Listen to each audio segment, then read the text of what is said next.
Hello, everybody. Welcome to our webinar tonight. If you guys could please just in the chat, go ahead and introduce yourself and where you're from. I'm excited to get started tonight. Having a little technical difficulty with my slides, so I'm going to have to kind of share them a different way. But if you guys, while we are getting settled in here, if you could go ahead and introduce yourself, that would be fantastic.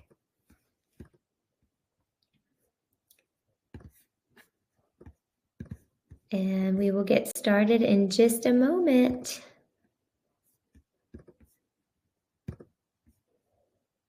Sometimes I'm not sure what technology is doing. Sometimes it works, sometimes it doesn't.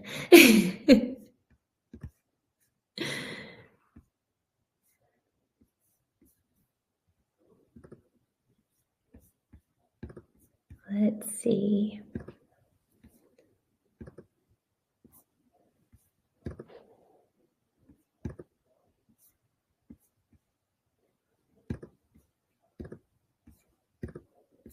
All right.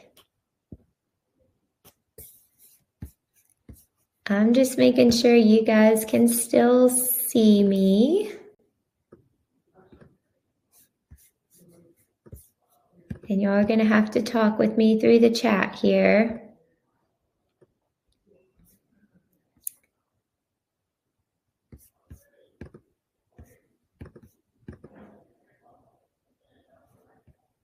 And I guess we're going to just do this. I'm just going to share my screen because I don't know why these aren't popping up, whether it's just this internet or what. So let's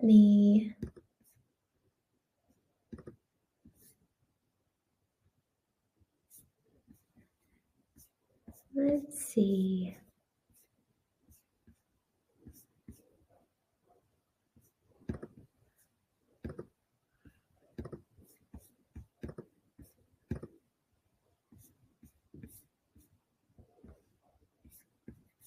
Okay, we're just gonna do it this way, I suppose, because I don't know why it's not working. Sorry about that, guys. Let me see if I can get it. Oh, there we are. Awesome. Thank you for your patience. I just had to go another way around because it just wasn't doing its job. So thank you, guys. All right, well, we're going to dive in, and I know there are a lot of people that are hoping to get the recording of this, so you will get that in your email afterwards. Tonight, I just want to really focus on understanding your stress response and understanding why this is important to you. So raise your hand, give me a thumbs up, say that's me if you're ready to learn and if you understand, like, this is a really big deal to be able to understand your stress response. I want you guys to talk with me throughout the webinar so that we can interact. Be sure to put your questions in the chat, any of that. So I always laugh whenever I talk about stress because I feel like I've spent a lot of my life in a stressed out state. So I feel like I have learned about this through experience. And that's why I think it's just so important that we talk about it, because I saw the impact of stress on my life. So for the past 15 years, I've been in various roles, teaching and leading and doing all this. And I really just know what it's like to be under the pressures of day-to-day life and raise a family and work and do all those things.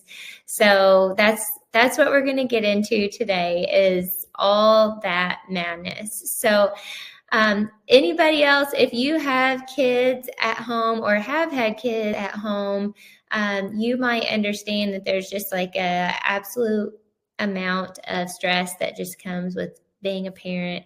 And so that's what I can relate to right now. And I try to decrease the amount of blowups in my home as much as possible because, it creates stress for everybody. And it kind of seems like a futile battle.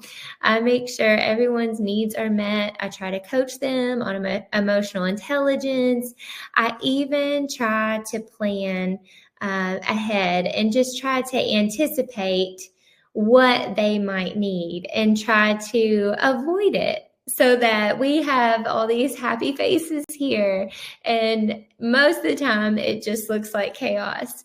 There are those times as a mom when you try to plan ahead and you try to anticipate and avoid any mishaps. And I always feel like I'm just planning for the apocalypse whenever I leave the house, like every single time.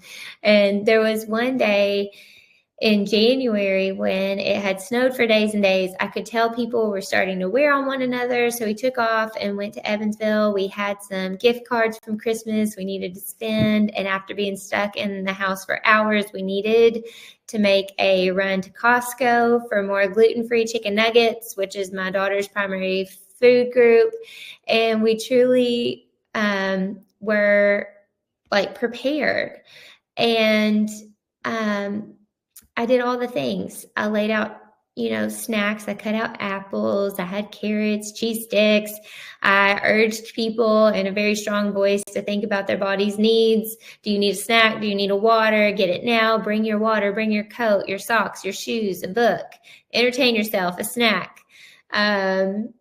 All of that. So we start to turn in towards Costco. My son cries in agony. Evidently, he didn't eat his snack before we left. So I'm like, okay, we won't go to Costco. We'll eat first. I'm being flexible.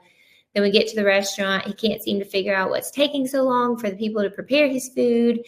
I look at him and realize he's wearing the same clothes he's had on for the past 4 days. He said it was because the laundry wasn't done. He gets this very expensive gluten-free pizza and he eats it, and we're headed out to Costco. The sun's going down, starts crying again. I'm so cold. I say, where's your coat? I didn't bring it. Why? You told me to hang it up earlier. Well, then I told you to get it and bring it in the car. So, I got confused and now I'm cold. And then it just seems to snowball with them. But think in the moment, just that whole scenario when everybody starts to explode, how do you feel in your body and how does everyone else feel in their body? And what we'll find most of the time is there's a lot going on for everybody. If you are human, you feel that situation. You can feel what many would label as stressed or anxious or frustrated or overwhelmed because you're just trying to do all the things that are needed to do. And it feels like even though you're doing it all, everything is falling down around you. And these negative emotions seem to kind of overwhelm our daily lives. And we can't seem to get away from them. Does anybody else feel that way, or am I alone in this? Anybody else in that point? I need some affirmation here. So I feel like there's just situation after situation. So I want you guys to participate because I know we all have these situations. This is a webinar, but I think about it like a workshop. Yeah, Liz is saying me literally today. Because what I try to do with my kids when we're in those situations is what I'm going to try to do with you. And that's understand more about what is happening in your body, your stress response, why it happens, and then what you can do about it to help manage good stress and bad stress in your daily lives. Because the truth of the matter is there's good stress and there's bad stress. There's stress that's positive, like having a baby or getting a new animal on the farm and trying to make all the arrangements, or trying to, or helping your daughter with marriage arrangements, or whatever it is. There's always good things that happen in your life that can be stressful too. But what starts to happen and what we see is that we don't always recognize that there's something going on below the surface. Most of us, when we say like, well, I'm not stressed, there's like, I have a lot of blessings, I'm blessed, there's a lot of good things going on. You automatically just think of it as like the overwhelming feeling, but stress can also be the happiness of things that you're mentally engaged with sometimes, or even exercising, or even stress of not sleeping, or the stress of being ill. We actually were made to operate under different stressors. Our bodies are made that way. God made us to be able to move in and out of different situations and seasons and things, and that builds resilience in us. But we weren't made to accumulate stress and to live in stress or to be stressed. And this is something that I have to continually reassess in life, because it often feels like I'm just pushing something up a hill, and the snowball keeps getting bigger and bigger with things. There are external stressors like finances, emotional, spiritual, business, family. Those are all external things that could be weighing in on you. If you have any external stressors in your life, put them in the chat. Other people can relate. I know there are like something in every one of those categories right now that I feel like is a stressor in my life. There's also internal things that are stressing you that we often don't think about, like gut issues are internal stressors to our physiology, inflammation, parasites, viruses, hormones when they get dysfunctional, toxins. Those are all stressors in our life. So if you add those things together and you have external and internal stressors both going on at the same time, it's just a lot for your body to be able to handle. If you have been with me for a little while, you will recognize the stress paradigm, because I think it's important to actually be able to understand it and see it multiple times. So this paradigm is the fact that when there is internal and external stress over a period of time, then that is your total stress load. When we get some stress, it's actually a good thing because it builds our resilience and our resistance. But if we stay there for too long, too much time living in that mode, that's when you start to lead to exhaustion and burnout. So if you were right now, without us finishing the presentation, where do you think you are in that state? Kind of just like an alarm state, something happened, you burnt the biscuits. That would be just like a temporary alarm state.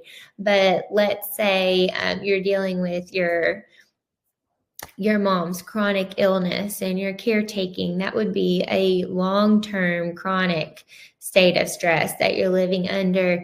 And so you're building resistance and resilience as you're there. But let's say your internal and your external stressors during that period and that season of time are just a lot. You continue there, then things start to break down. And what those look like are different for everybody. So yeah, just kind of start to pinpoint where you think you are in some of that. Everyone's going to be in a different place. This is a kind of different picture here that shows our sympathetic and parasympathetic nervous system. So the parasympathetic state is your relaxed state. That's where you actually are able to connect, feel safe, feel oriented to your environment. You have social engagement, you have joy, you're present with where you are, you have curiosity, creativity, compassion, mindfulness. And in this state, your body does some really cool things. It actually helps you digest your food appropriately. You can think clearly. Your immune system is working and fighting off things.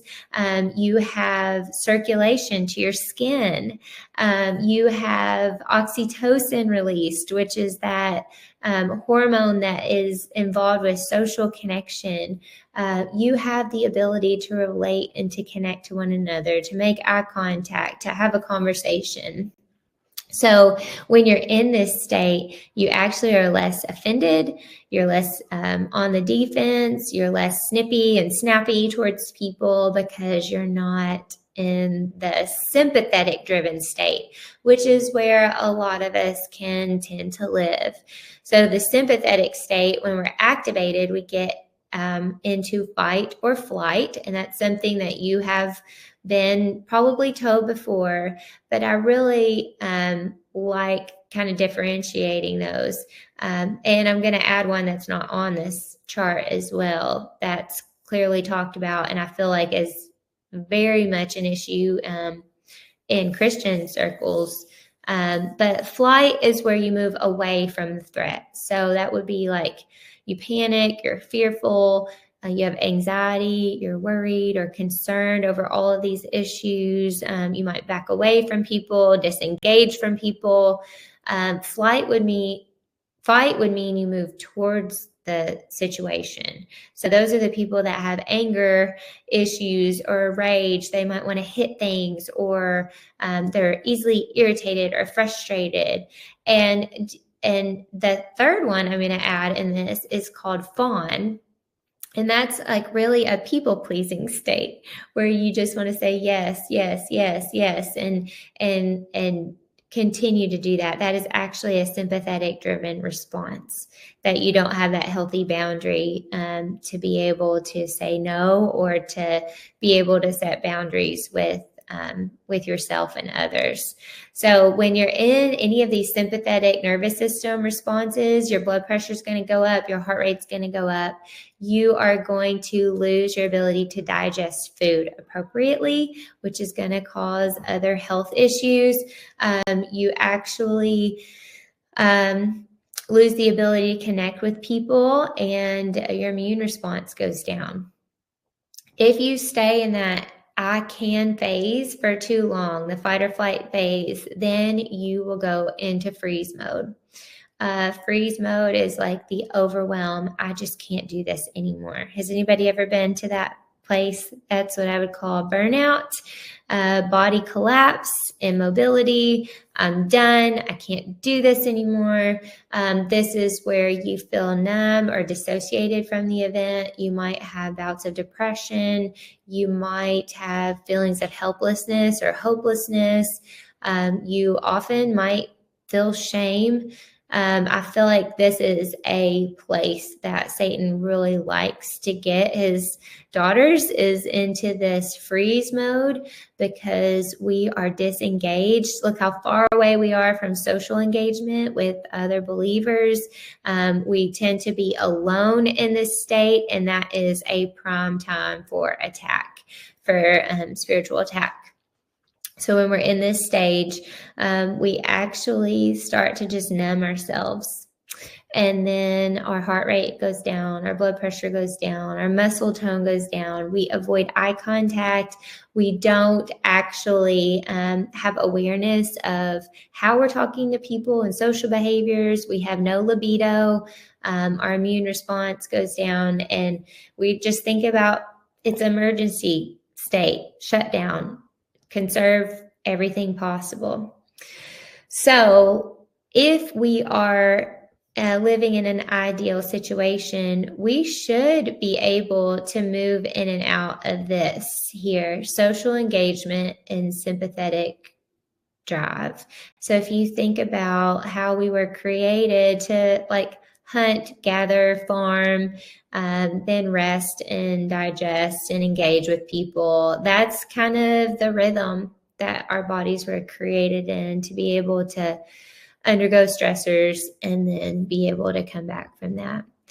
So yeah, I mean, you guys are saying like there's all these things that are stressing you, that are possibly things that could be contributing to this. So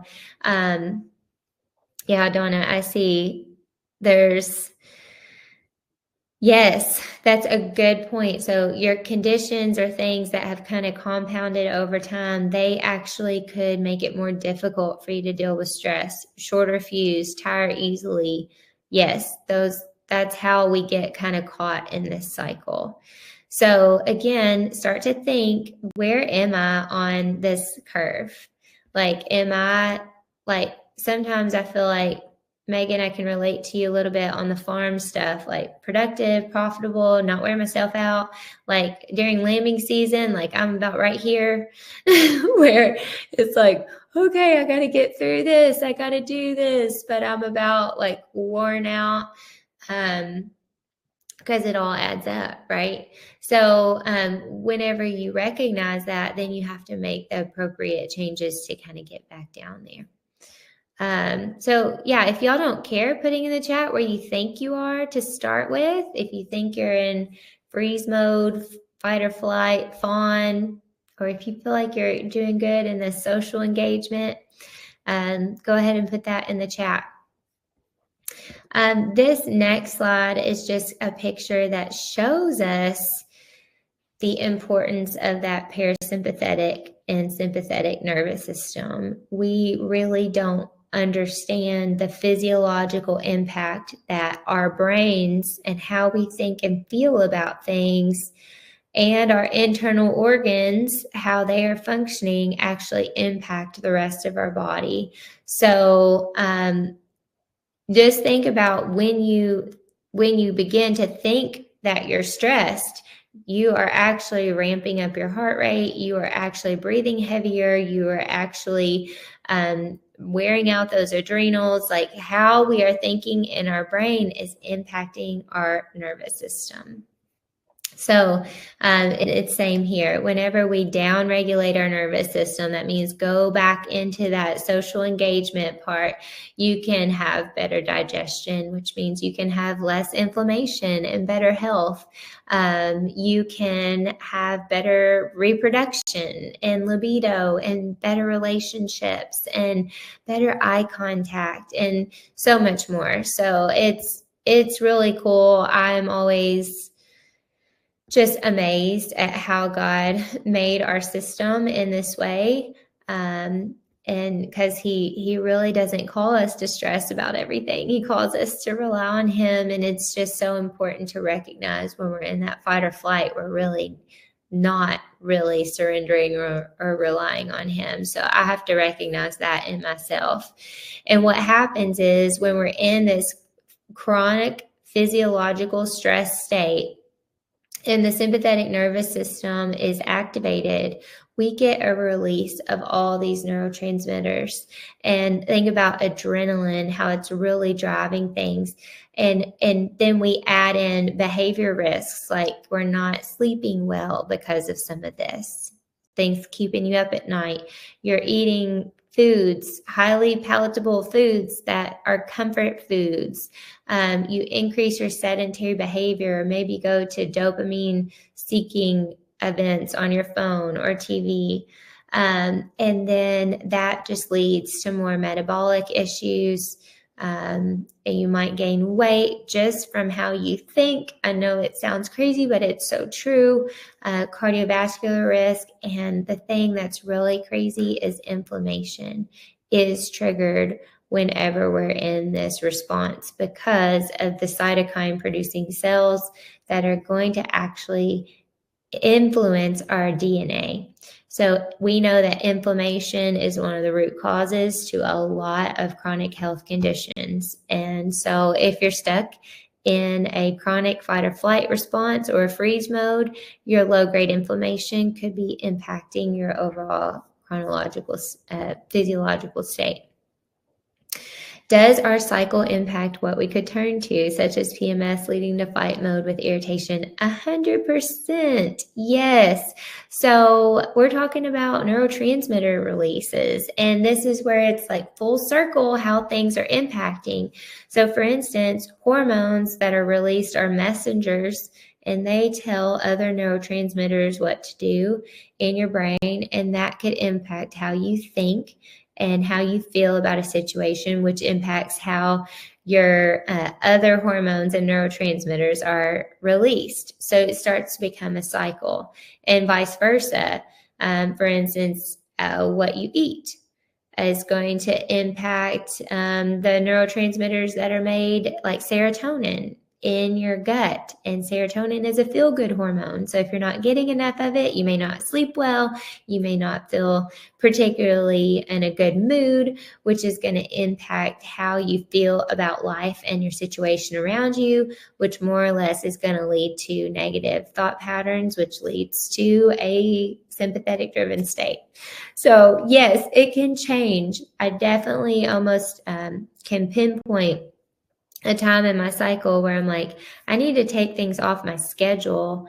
And I really try to do this because if I'm really loaded down on my schedule and this window of like 3 days in my cycle, I really feel that overwhelm feeling like it's just too much.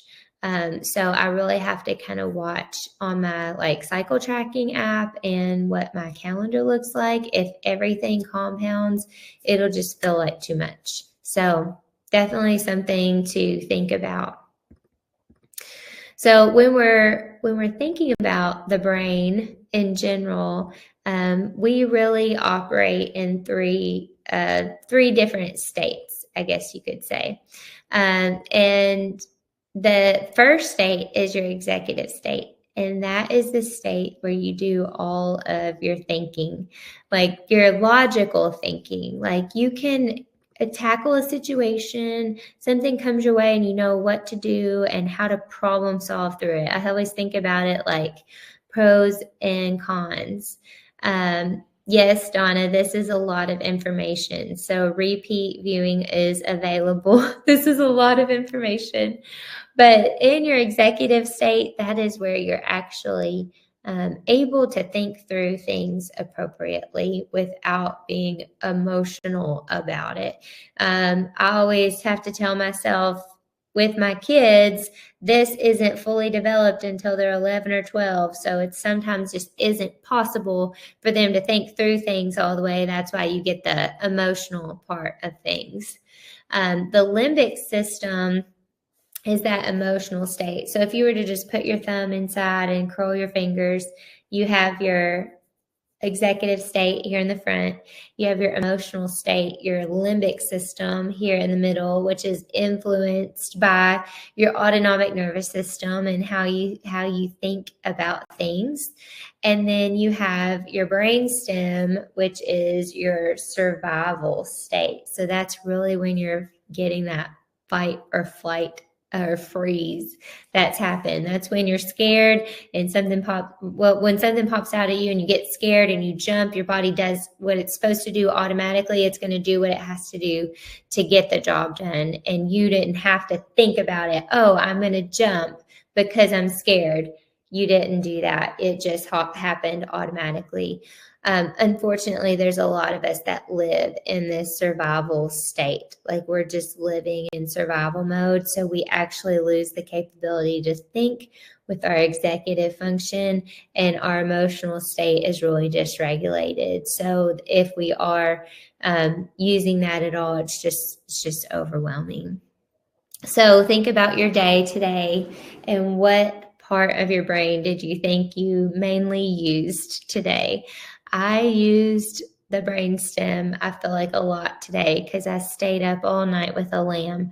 So when you don't get sleep, you're in survival mode, right? You don't have really a way to think through things. Sometimes it's like, oh, I didn't get the words out that I want to. So where we're going to really start with this information is that's kind of what your nervous system is. But if all of you are telling me you're in fight, flight, or freeze, we have to think about what does your nervous system actually need. And those three things that your nervous system actually needs are safety, stillness, and connection. It's really that simple. That's what your nervous system needs. So safety is a feeling of being safe. And you have to identify what makes you feel safe in your environment and what makes you feel unsafe in your environment to actually feel safe. That could be the actual place, or that could be a person that makes you feel unsafe or safe. But you have to have safety to get out of survival mode. Just think about, if you're not safe, you're always scanning, always walking on eggshells. You've been around those people that make you feel like you're just always on edge.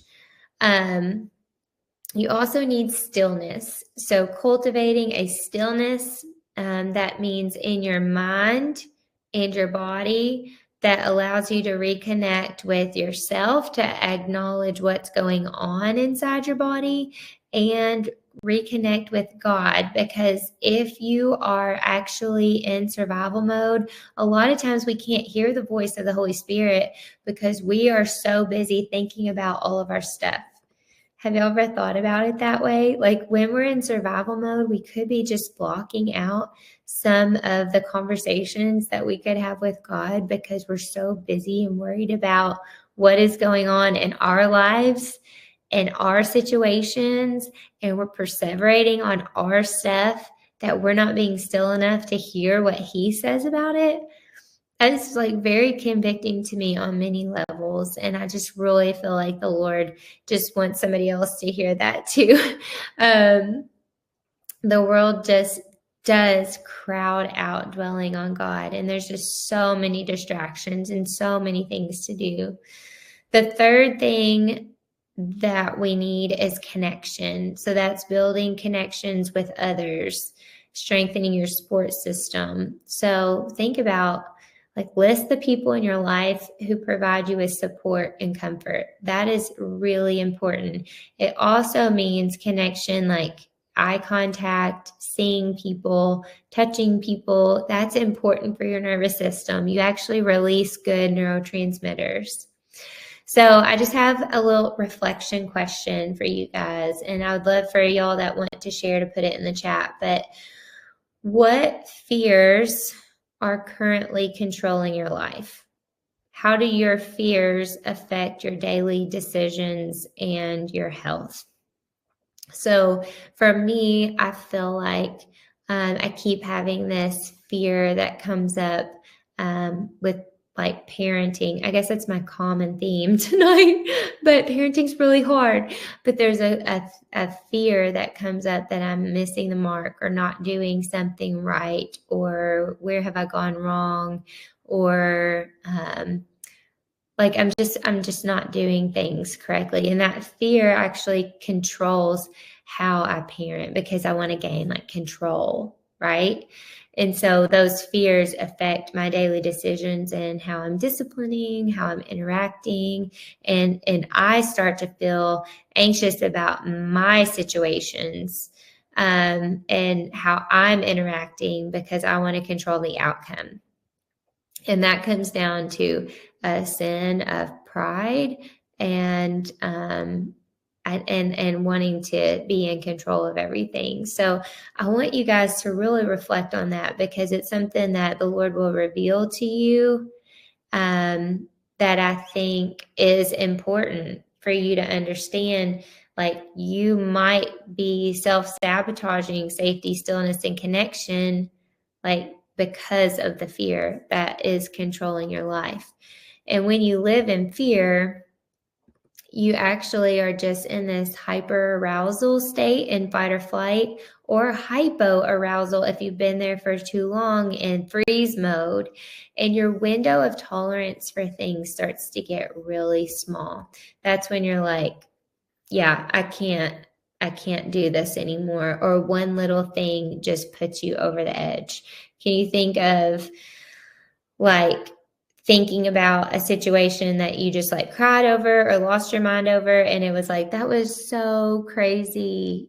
Like, that was so crazy that I like got that emotional over it. Well, it was just the straw that broke the camel's back, right? It was just the one more thing, just tipped you over the edge.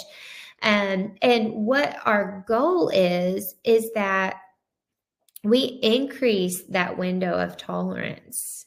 so that when stress comes your way, that one little thing doesn't set you over the edge. Because here's the thing, stress does not go away. It is there. We're going to have stressors. We are not promised a stress-free life. We are going to go through different seasons where stress changes in different ways. But building our window of tolerance really starts with building safety in our bodies and our minds, and stillness and connection with God, and really abiding in Him and surrendering. Because when we do that, we acknowledge His absolute sovereignty over it all, and we show Him that we trust Him. But when we're trapped in fear, then we can't. Yeah. Oh, totally. I feel all the things that y'all are putting there. I feel all the things that you're putting there, guys. So we all are milling these about in our heads, right? So let's say you have a small window of tolerance.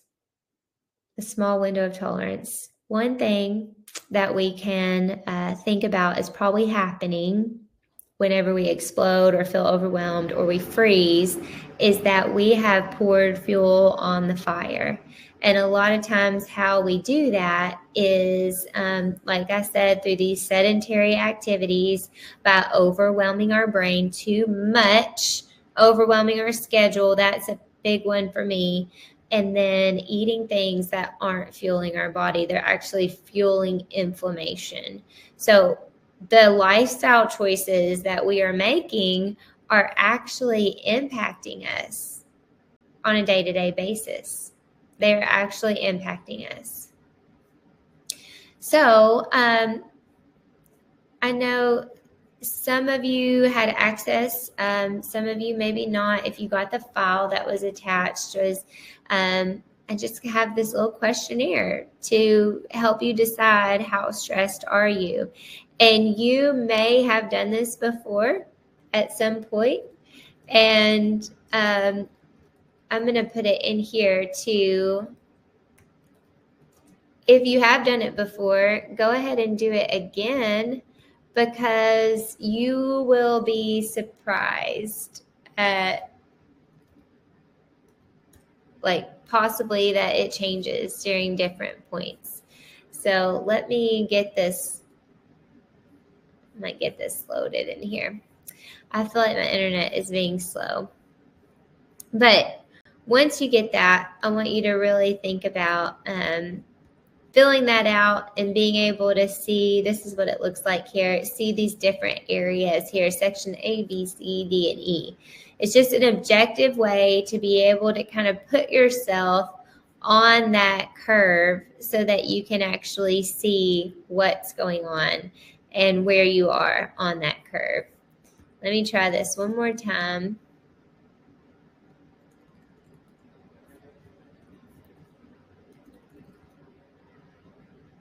Okay. I might have to get it to y'all because I think my webinar is just struggling tonight. Yeah, y'all can definitely appreciate the fuel on the fire. So let's go through these. If you have like a little piece of paper or something, since I can't get it to upload, just grab a piece of paper and a pen. And we're going to go through these questions today. So you're going to rank them on 0, like it's never true. 1, it is seldom true. 2, sometimes true. And 3, often true. Yes, I can email it out. I'll just have to do that after the webinar. It should attach here, but for some reason, it's just struggling today. Okay, so section A is, so you're just going to put section A and then number 1 through 15 on your paper. I get wound up when I get tired and have trouble calming down. 0 is never, 3 is often. Number 2, I feel Driven, appear energetic, but feel burned out and exhausted. Number 3, I feel restless, agitated, anxious, and uneasy. Number 4, feel easily overwhelmed by emotion. Number 5, feel emotional, cry easily, or laugh inappropriately. Number 6, experience heart palpitations or pounding in my chest. Number 7, I am short of breath. Number 8, I am constipated. Number 9, I feel warm, overheated, and dry all over. 10, get mouth sores or sore tongue.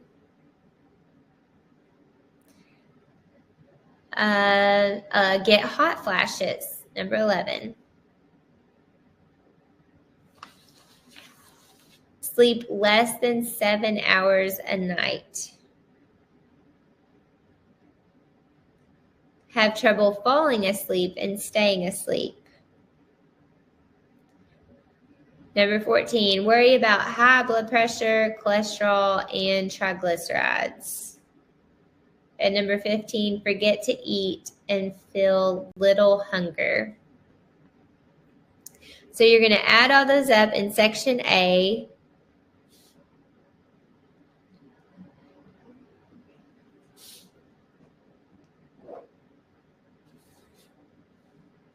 And then we're going to start on section B. Number 1, find myself worrying about things big and small. Feel like I can't stop worrying even though I want to. Number 3, feel impulsive, pent up, and ready to explode. Number 4, get muscle spasms. Number 5, feel aggressive, unyielding, or inflexible when pressed for time. Number 6, see, hear, and smell things that others do not. Number 7, stay awake, replaying the events of the day or planning for tomorrow. Number 8, have upsetting thoughts or images enter my mind again and again. Number 9, have a hard time stopping myself from doing things again and again, like checking on things or rearranging objects over and over. Number 10, worry a lot about things that could terrible things that could happen if I'm not careful. And go ahead and add those up.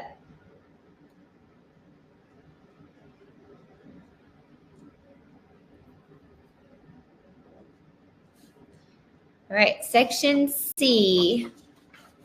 All right, I have muscle pain and joint pain.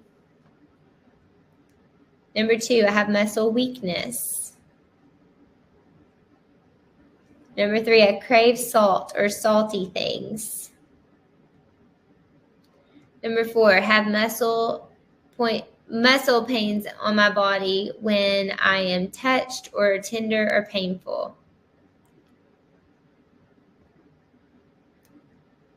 I have dark circles under my eyes. I feel a sudden sense of anxiety when I get hungry. I use medications to manage pain. I get dizzy when rising or standing up from a kneeling or sitting position. I have diarrhea or bouts of nausea with or without vomiting for no apparent reason. I have headaches. And add those up.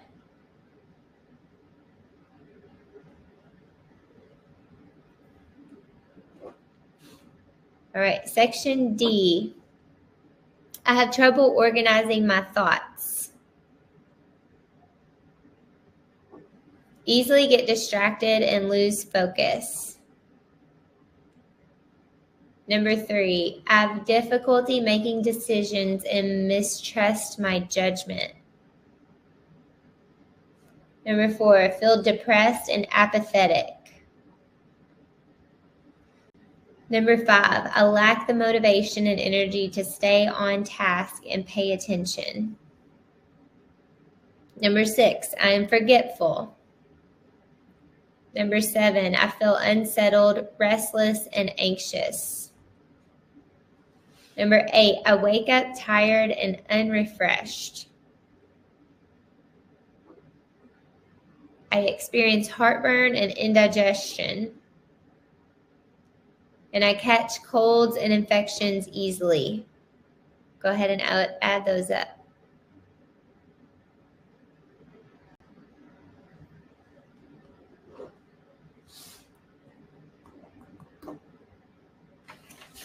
Okay, last section.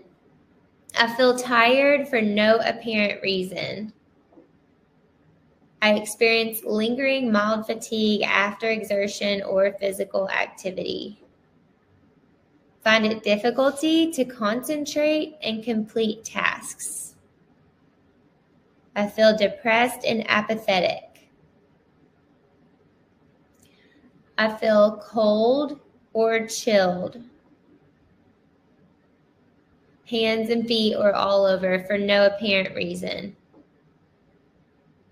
I have little or no interest in sex. I sweat spontaneously during the day. I feel puffy and retain fluids. I sleep more than 9 hours a night. I have poor muscle tone. I have trouble losing weight. Wake up tired even though I get plenty of sleep. Have no energy and feel physically weak. I'm susceptible to colds and the flu. I feel dragged down by multiple symptoms such as poor digestion and body aches. And go ahead and add those up.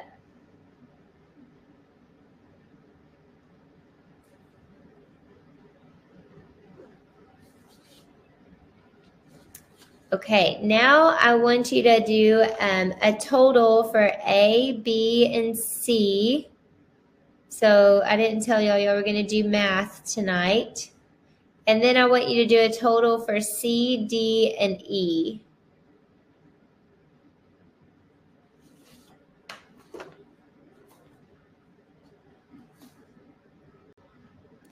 So you should have a total for A, B, and C, and C, D, and E.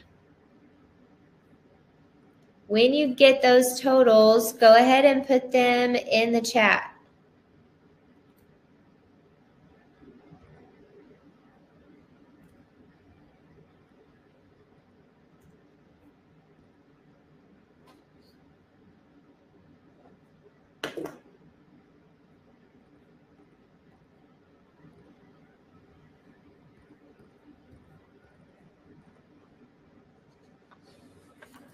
So you're going to put a total for A, B, and C. You're going to add up those columns, and then you're going to do a total for C, D, and E. So I just kind of added those columns together.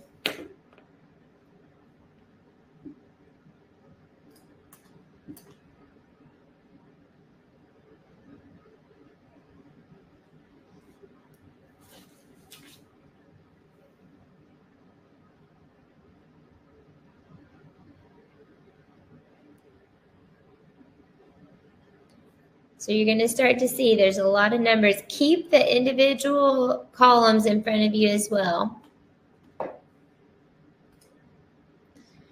Okay, so if your sum of A, B, and C is less than 35 and your sum of C, D, and E is less than 35, so both numbers are less than 35, then you are in what would be called eustress, or that controlled stress state. So you're moving in and out. So at the moment, your body's physiology is pretty resilient. Like you're handling those things pretty well. So 35 is kind of the cutoff.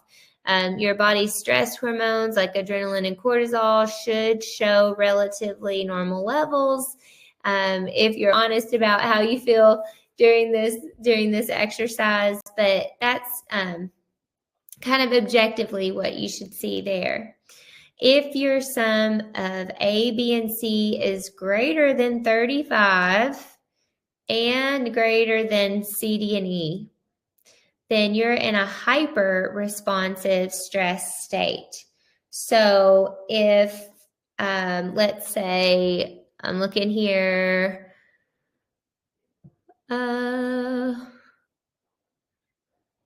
Jamie, like if you're 48, that's greater than 35, and 48 is greater than 46.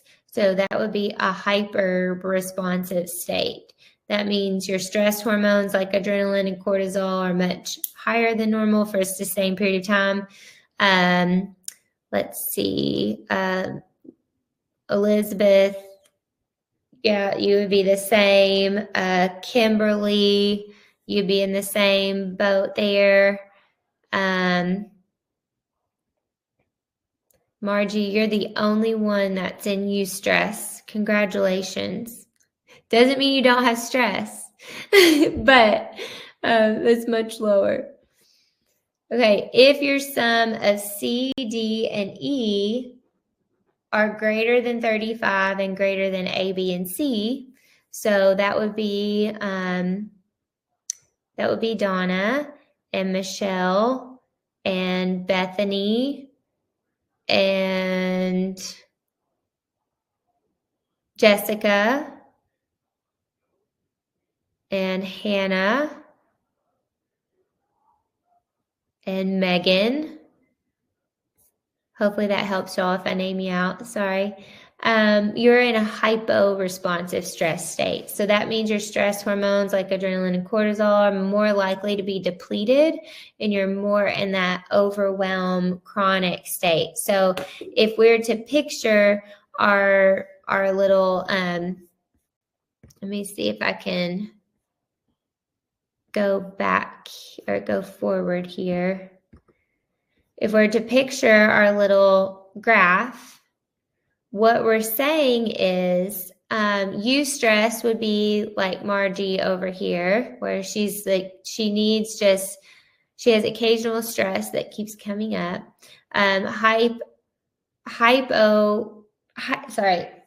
Hyper or ramping up fight or flight over here is going to be in this resistance. This is when we start to get an adrenal fatigue here. And this is when we start to get in under responsiveness, where you're in that more freeze, overwhelmed, like you're in burnout mode is what I would call that. So based on that, kind of put yourself in one of these categories. Are you in eustress?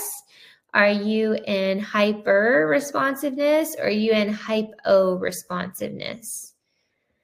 So this just kind of breaks that down a little bit more. So go ahead and put in the chat what you think you are. I kind of tried to help you put in categories there, but we're going to break it down even more. So let's say that your A, B, and C was greater. And then you had a score of 52. So I'm not calling anybody out. You're going to be over here in this mild stress here at the score of 52. Now we're going to look at A, B, and C. If A was the greatest, you're what I would call stressed and wired. So like that brain is like really having a hard time calming down. If your B is greatest, you would be stressed and worried. Like worry seems to be the place where you are. And if C is the greatest, then you would be stressed and hot. So that means your adrenals are starting to burn out. You might start to get a little bit agitated and irritated and things like that. So kind of put in that, when we're looking at that, whether your A, B, or C is greater there. If you were in hypo-responsiveness, then you would look at which is greater. So if your C, D, and E was greater, if you're, let's say that you're in the 60s here, then you would be mild stress. And then you would look, is C, D, or E the greatest? So if D is greatest, you're going to be stressed and mentally exhausted. If E is greatest, you're going to be stressed and tired, like very tired, more than just fatigued, like just very, very tired. So we've got some stressed and wired people here going on. We've got some stressed and hot people.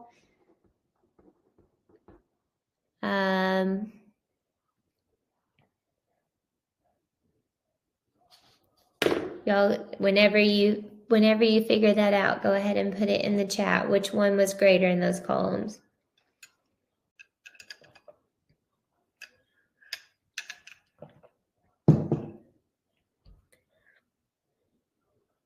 Stressed and hot.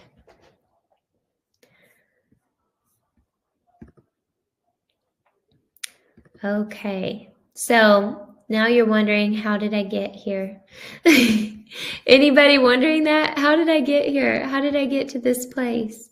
So really what we have to understand is that our brains are neuroplastic. And what that means is that we have the ability to change our brains, and we have the ability to change our physiology overall. So if Megan, if D and E are equal, then you would be stressed and mentally exhausted and tired.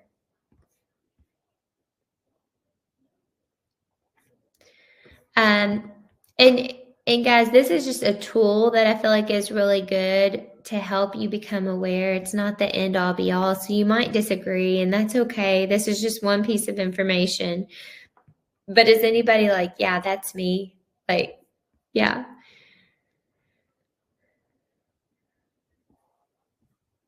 Yeah, you can have some things in both categories. We're just trying to focus on the primary one here.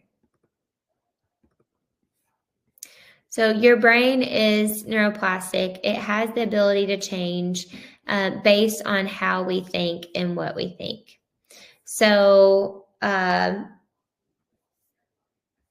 whenever I think about my thoughts and how I am thinking about things, there's a very clear delineation about how I'm thinking about things, especially when I'm under stress.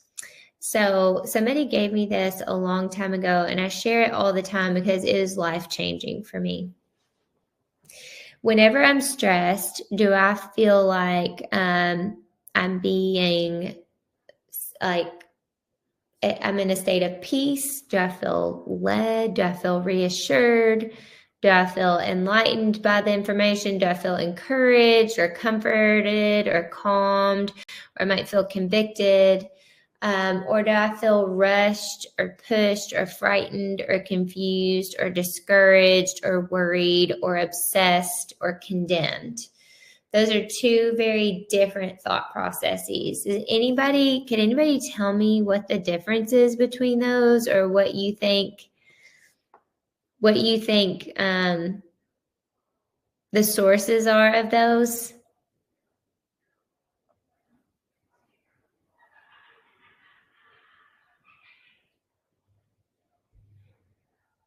I feel like it's a little delayed, so I'm just giving a second. So yeah, one is from God and one is from Satan, 100%. This is like extremely like delineated the character of God and the character of Satan. And Satan will try to jump into every situation of your life and rush and push and confuse and frighten and discourage and worry and obsess and condemn. And that is not God's character. We are going to undergo stress, but He is a God that redeems pain. He is a God that leads us through pain so that we can know Him more, so that we can be sanctified, so that we can go through this process of learning more about Him. And so His character is not to condemn us and put us in shame, but His character is to convict us and show us His light. And so I just keep this list in front of me. It's in my Bible. I keep it in front of me. And when I start ruminating on something, I really have to like put it up against this list. And then I'm like, no, like that is not of you. Like that is not of you, God. Satan, get away from me. Because the scripts that start coming up whenever we're listening to Satan's voice are like, you're not enough, or feelings of unforgiveness or bitterness or fear or shame. And those just are not of Him. And so what this has to do with our stress response is that when we think this way, we actually change our brains for the negative. We actually release neurotransmitters and cortisol that actually impact our overall well-being. So when we believe these negative scripts, we actually impact our stress response. When we believe the lies of the devil, we actually start a chronic stress response. We actually start to dysregulate our immune system. We actually start a negative behavioral pattern in our brain. We're actually paving the way for negative thoughts. It starts to have an impact on our sleep. We start to have a psychological effect on how our neurotransmitters are released. We start to have anxiety. We start to have depression. We start to have physiological changes from that low-grade inflammation. And it is proven that these negative thoughts, which come from Satan, are actually impacting our physiology. So when we listen to those, we're going to be leading down a path where we have a low window of tolerance. We're going to be not having connection with people because we're going to be living in guilt and shame. We are not going to have stillness because we're going to be in fear. We're not going to be resting in the valley with our shepherd. We're going to be fearful of things around us. We're not going to have safety, that feeling of safety. We're going to have disconnection from God, disconnection from relationship. We're going to have really poor coping mechanisms. So have you ever thought about that? Like what voices you're listening to are actually impacting your physiology? So the opposite is true. When we listen to the voice of God, His voice brings restoration. His voice brings joy. His voice brings peace. His voice brings community and brings people together. His voice brings hope.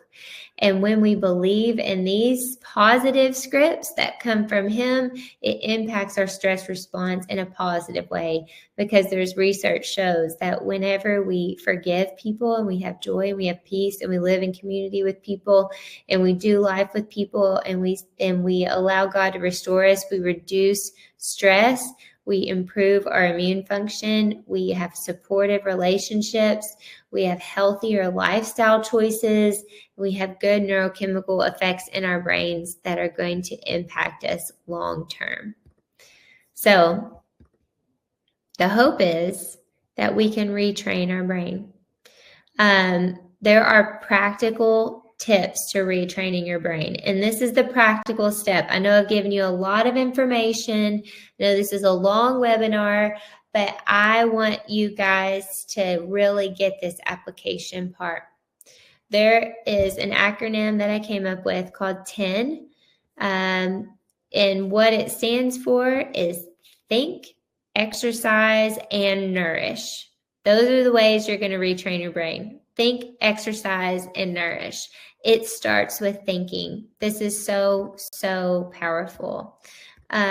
We go back to our little brain of how we think and how we think a certain way, understanding that this prefrontal cortex is responsible for thinking and decision making. We have to kind of reflect and think, how does stress and living in this fight or flight state or freeze state affect my ability to make decisions? And then what practices can I implement to actually change how I am thinking? And then we're going to reflect and think, what are my thoughts driven by? What are the things that are actually driving your thoughts day in and day out? Are they rotting thoughts, ruminating old ways of thinking, like feelings of shame or bitterness or self-doubt, things that you're just dwelling on over and over again, or your stuff that gets brought up from past traumas or things over and over again? If y'all don't care, if anybody wants to share on things that they might be dwelling on, I would just reflect and take a minute to think about what negative thoughts you frequently dwell on. I would try to actually identify the feelings that you have, like down to, I like this little emotion wheel because it's like angry. Well, I'm not just angry. I am like indignant, like, which is a lot stronger word. And then how do those feelings make you feel physically in your body when you have them? So identify. If anybody wants to share something that is a negative thought that keeps coming up over and over again, and identify what feeling that really is, and then how do those thoughts actually make us feel physiologically. I can think about like anger, and I'm just kind of looking at this wheel here. Anger could make someone be critical, or feel criticized, and that can make them angry, or distant from people because they're withdrawn because they don't want to deal with the anger or to deal with whatever's making them angry.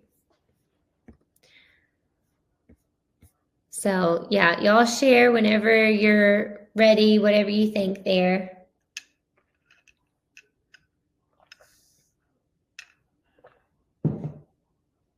I like how y'all are high-fiving each other over Wired and Tired. Yeah. So, I think it's good to identify those things, Kim: fearful, scared, helpless, because then we can understand the root of those and start to actually ask God to come into that. Like, that's what we need to do. So like Megan, if it's hesitant, like, okay, God, why do I feel that way? Ask God questions. I just always encourage people, ask God questions. Anxious and overwhelmed after Roger died. Yeah. So why do I feel that way? What's the root of that? What's the thoughts that keep coming up over and over again? What is it that I'm anxious about there? And just ask God to step into it. He created all of these emotions. He created us as emotional beings. He just doesn't want us to get stuck, right? Like, he doesn't want us to get stuck in these emotions, or for Satan to use them in a way that is going to really get us thinking in patterns that he doesn't want us stuck in. Yeah, I feel those too, guys. But we're going to be aware of them. There are lots of practical things that you can do to retrain your brain, actual physical exercises.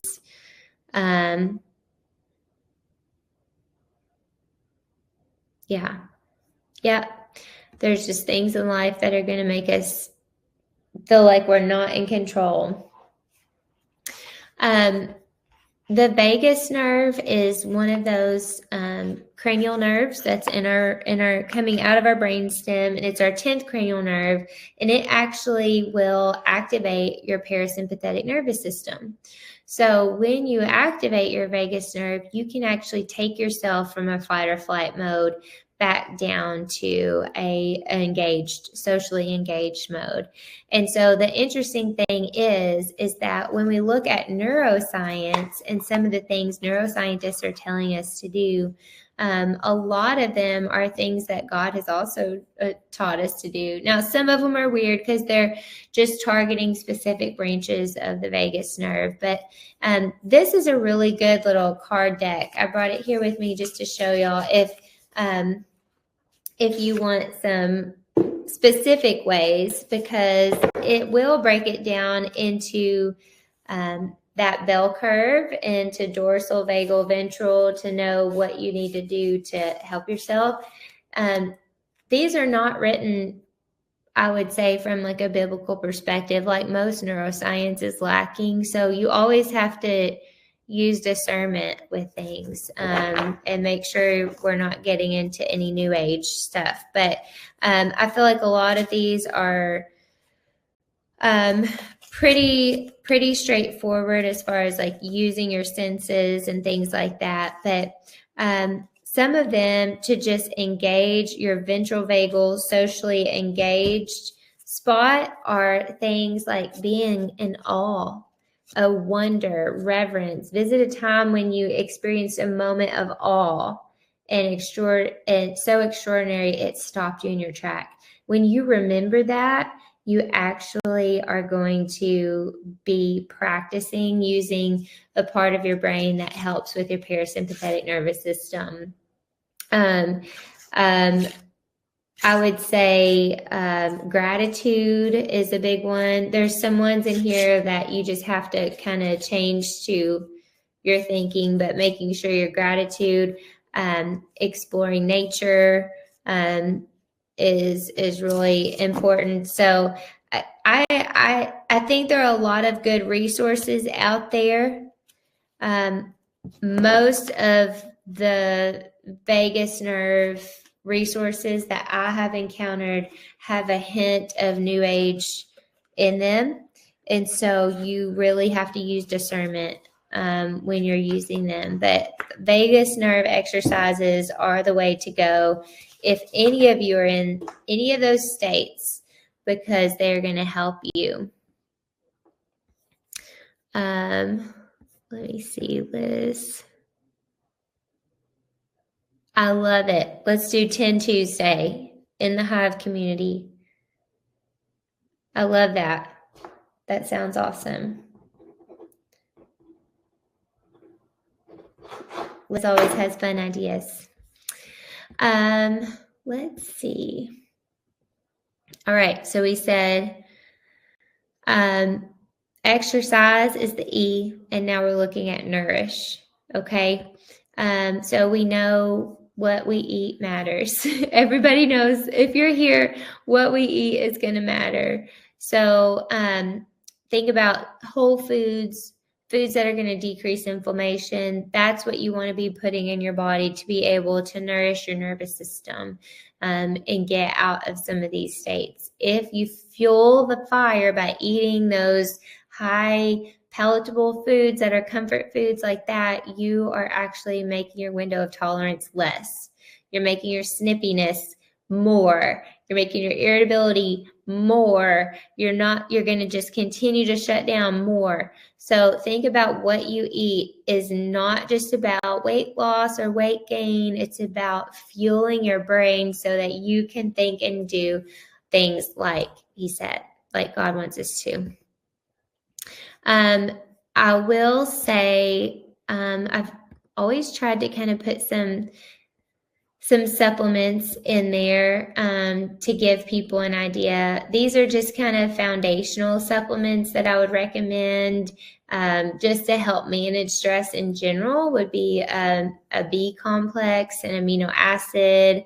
ashwagandha and magnesium glycinate. Those are kind of like a good foundational if you're just having just day in and day out stressors. So that might be good for you, Margie. I do recommend kind of cycling off of ashwagandha every 90 days. I don't think it should be a permanent thing that you're on all the time, or just use it during times of stress.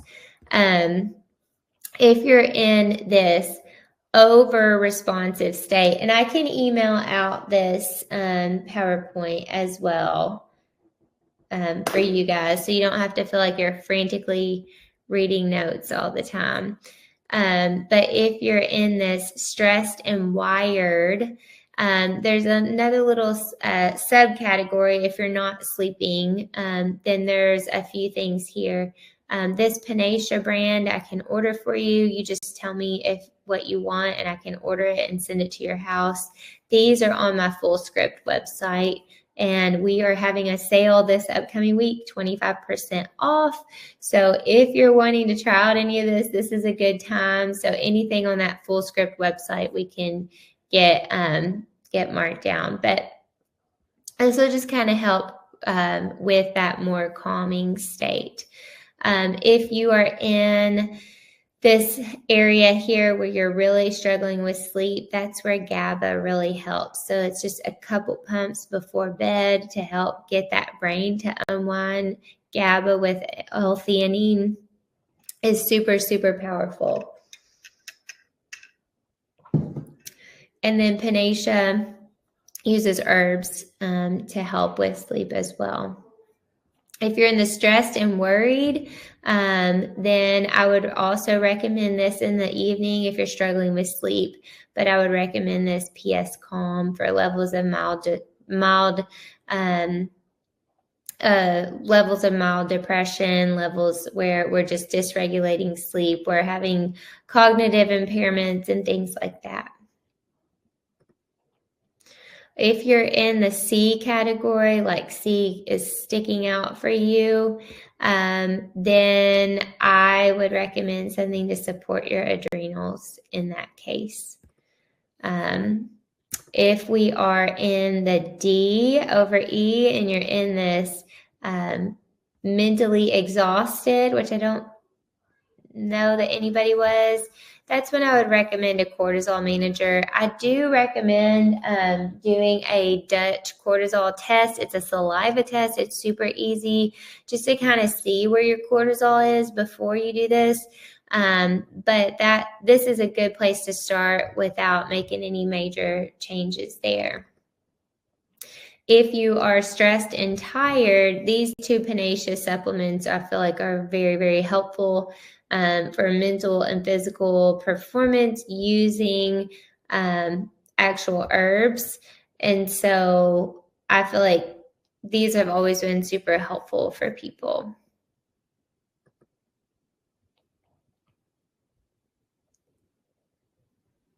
And then if you're having trouble sleeping and you're in this under responsive mode, then I would look at Cool Blue and Stuck Free as some options there.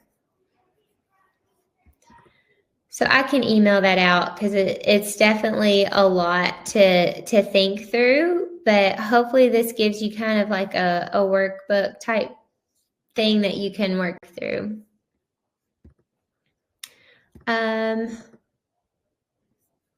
So other application, I just want you guys also, we are called to be the hands and feet of Jesus. So I just want you guys also to just think every person you come into contact with probably falls into one of these categories. Everybody's struggling in some way. And so just see that person right there in front of you. I just encourage you to see that person tomorrow, and the person that's snippy at you or offended or rude or maybe they just don't seem motivated at work and it's frustrating to you or whatnot. I just encourage you to see that person right in front of you. If they're struggling with stress responses, you will notice they could use just some encouragement, or they might need some simple coaching. And so just yeah, I encourage y'all just to see people. If you felt like your stress response was all over the place and there was lots of overlap, you can definitely think through things. Sometimes it's not super straightforward, and that's why I recommend doing some testing and to see exactly what your responses are. So you can scan this. You can set up a consult with me one-on-one. We can talk through things a little bit more, which is totally fine. But sometimes it's just trying to get to the bottom of the stress response and what would actually be helpful, actionable steps. So this information I put together to be able to present to groups and give you guys a way to actually kind of know what bucket you're falling in for the most part, but sometimes it's not that straightforward, and you need a little bit more guidance. So if that's the case, feel free to do that, and I'd be happy to talk with you further. All right. So I appreciate you guys being on here. Just message me with any questions that you guys have. I will get the replay out to you. I know it's a lot to digest, but I hope that it was at least helpful to get you thinking. Every time I do the stress questionnaire, it brings something to light that I'm like, oh, I need to pay attention to that, or I didn't really realize I was in that. And I just ask you guys to just bring it before the Lord and just ask Him to reveal to you things that you're thinking on that aren't of Him, and reveal to you things that maybe are precipitating some old ruminating thoughts or feelings or emotions or things that you could be doing to help yourself in these categories so that you don't get stuck. Because Satan wants you stuck. He wants you listening to his voice, and we have to put on our full armor and to be able to do that. And I think this is one way that we do that. So let me pray over you guys before we get off here. Lord, we just thank you for who you are. God, Father, we just come before you and we just open-handedly surrender all of our fears, all of our anxieties, all of our overwhelm, all of the things that are just coming at us from all different directions, God, and we just lay them before your throne, and we just thank you, God, that we can give them to you. We thank you that you will carry these things for us, Lord, and just help us to trust you with them. Help us to just actually lay them down. And if it's something that we need to do over and over and over and over again at the feet of your throne, Lord, I pray that we do that in obedience and stop trying to hang on to everything and do it all ourselves, Lord. I just pray that you will just step into each situation that each of these women are dealing with, God, that your voice will be louder than any voice that Satan will come at them, Lord. I pray that your voice will just say, you are enough. You are my daughter. You are confident. You are well made. I have you in my hands. You are safe.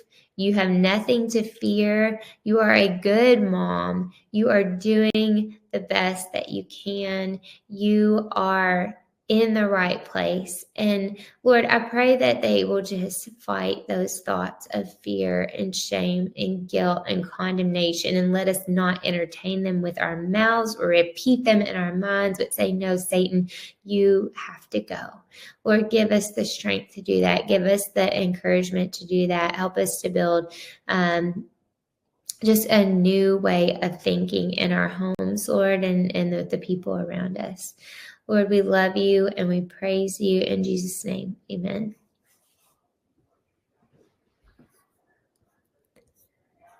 All righty, guys. You're so welcome. You're so welcome. And it's so interesting how things change. All right. Well, we're going to get off here and y'all go get some rest. And we'll see you very soon. I'll talk to you later.